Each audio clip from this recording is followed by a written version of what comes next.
കേരളത്തിലെ രാഷ്ട്രീയ കളരിയിൽ ഇത്തവണ പതിവ് അടവുകളല്ല, ചില കൃത്യമായ സർജിക്കൽ സ്ട്രൈക്കുകളാണ് BJP പ്ലാൻ ചെയ്യുന്നത്.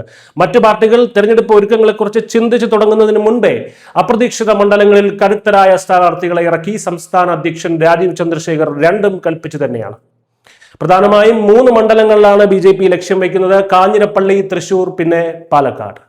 ഇതിലേറ്റവും ശ്രദ്ധേയം കാഞ്ഞിരപ്പള്ളിയാണ്. കേന്ദ്രമന്ത്രി ജോർജ് കുര്യനെ തന്നെ അവിടെ കളത്തിലിറക്കാനാണ് BJPയുടെ നീക്കം. തൃശൂരിൽ സുരേഷ് ഗോപി ഉണ്ടാക്കിയ വലിയ മുന്നേറ്റം കാഞ്ഞിരപ്പള്ളിയിലെ 25% വരുന്ന ക്രൈസ്തവ വോട്ടുകളിലൂടെ ആവർത്തിക്കാം എന്നാണ് പാർട്ടി കണക്ക് കൂട്ടുന്നത്.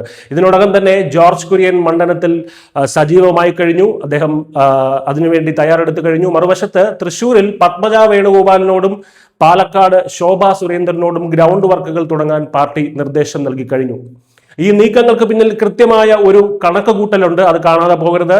കഴിഞ്ഞ തവണ അൽഫോൺസ് കണ്ണന്താനത്തിലൂടെ കാഞ്ഞിരപ്പള്ളിയിൽ BJP മികച്ച പ്രകടനമാണ് നടത്തിയത്. ഇത്തവണ കോട്ടയം ജില്ലക്കാരനായ ഒരു കേന്ദ്രമന്ത്രി തന്നെ വരുമ്പോൾ അത് പാർട്ടിക്കൊരു ബോണസ് മാർക്കായി മാറും എന്നതിൽ BJPക്ക് ഒരു വിശ്വാസമുണ്ട്. തൃശ്ശൂരിലാകട്ടെ 2016 കോൺഗ്രസ് സ്ഥാനാർത്ഥിയായിരുന്ന പത്മജയെ സ്വന്തം പാർട്ടിക്കാർ തന്നെ കാലുവാരിയ ഒരു ചരിത്രമുണ്ട്, നമുക്കറിയാം. സുരേഷ് ഗോപിയുടെ നിലവിലെ പ്രഭാവത്തിൽ പത്മജയിലൂടെ തൃശൂർ കോർപ്പറേഷൻ ലിമിറ്റുകൾ കടന്നു മുന്നേറാമെന്നാണ് BJP കരുതുന്നത്. ഒപ്പം 2016 പാലക്കാട് പാർട്ടിയെ രണ്ടാമതെത്തിച്ച ശോഭാ സുരേന്ദ്രന്റെ അതേ കുതിപ്പ് ഇപ്പോഴത്തെ അനുകൂല സാഹചര്യത്തിൽ വീണ്ടും ആവർത്തിക്കാനും പാർട്ടി ലക്ഷ്യമിടുന്നുണ്ട്.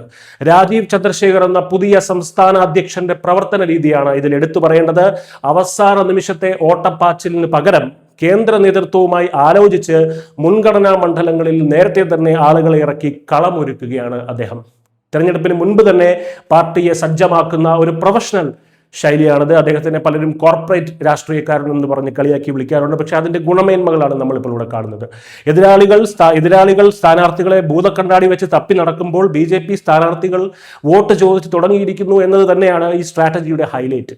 ചുരുക്കത്തിൽ 2026 കേരളത്തിന്റെ ഭരണം പിടിക്കുക എന്നുള്ള കാര്യം സാധ്യമല്ലെങ്കിലും അപ്രതീക്ഷിത മണ്ഡലങ്ങളിൽ താമര വിരിയിക്കാനുള്ള ഒരു കൃത്യമായ മാസ്റ്റർ പ്ലാനാണ് BJP ഒരുക്കുന്നത്. എന്നെങ്കിലും ഒരിക്കൽ കേരളത്തിൽ BJP ഭരണം പിടിക്കുന്നുണ്ടെങ്കിൽ അതിനുള്ള ഒരു ശക്തമായ അടിത്തറ പാകുകയാണ് ഈ നീക്കത്തിലൂടെ രാജീവ് ചന്ദ്രശേഖരന്റെ ലക്ഷ്യം.